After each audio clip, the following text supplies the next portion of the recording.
ప్రభువు నామమునకు స్తోత్రం కలుగునుగాక. ఈ ఉదయకాలము మీకందరికీ వందనాలు తెలియజేస్తున్నాను. ఈ దినము మిమ్ములను బలపరచు దేవుని మాట.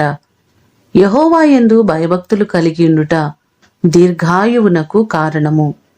సామెతలు 10వ అధ్యాయము 27వ వచనం. దేవుని యందు భయభక్తులు కలిగి ఉన్నట్లయితే వారు దీర్ఘాయుష్యును కలిగి ఉంటారని లేఖనం మనకు సెలవిస్తుంది. సామెతల గ్రంథము 9వ అధ్యాయము 11వ వచనములో కూడా చూస్తే, నా వలన నీకు దీర్ఘాయువు కలుగును, నీవు జీవించు సంవత్సరములు అధికములగునని దేవుడు మనకు వాగ్దానం చేస్తున్నారు.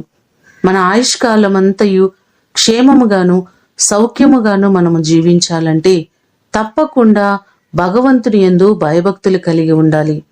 అలా భయభక్తులు మనము కలిగి ఉన్నప్పుడు అకాల మరణాలు తొలగింపబడి దేవుడు అనుగ్రహించిన ఆయుష్కాలాన్ని మనం సుఖముగా జీవించగలం. ఈ మాటలు వింటున్న మీకందరికీ దేవుడు సంపూర్ణమైన ఆయుష్ను అనుగ్రహించి ఆయన మీకు క్షేమమును కలుగచేయునుగాక. ప్రార్థన చేసుకుందాం. పరలోకమందున్న మా తండ్రి, మీ పాదములకు వందనాలు, స్తోత్రాలు. నీ కృప చొప్పున మీరు మాకిచ్చిన క్షేమ స్థితి కొరకు వందనాలయ్యా. మీ యందు భయభక్తులు కలిగి ఉన్నవారు దీర్ఘాయుష్షు కలిగి ఉంటారని ఈ దినము మీరు వాగ్దానం చేస్తున్నారు. వాగ్దానం చేసిన మీరు నమ్మదగిన దేవుడవయ్యా.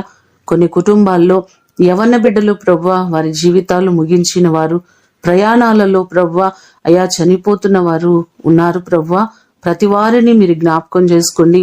యవన బిడ్డలకు మీరు దీర్ఘాయుష్యును కలుగు చేయండి. అకాల మరణాలను మీరు తప్పించండి ప్రభువా. ప్రతి కుటుంబము సంతోషముగాను సమాధానముగాను ఆశీర్వాదకరముగా ఉండునట్లుగా సహాయము చేయండి. ఈ దినము కొరకు వందనాలు, కృతజ్ఞతలు తెలియజేస్తూ యేసు అతి శ్రేష్టమైన నామమున అడిగి వేడుకొని పొందియున్నాము తండ్రి. ఆమేన్. దేవుడు మిమ్ములను దీవించునుగాక.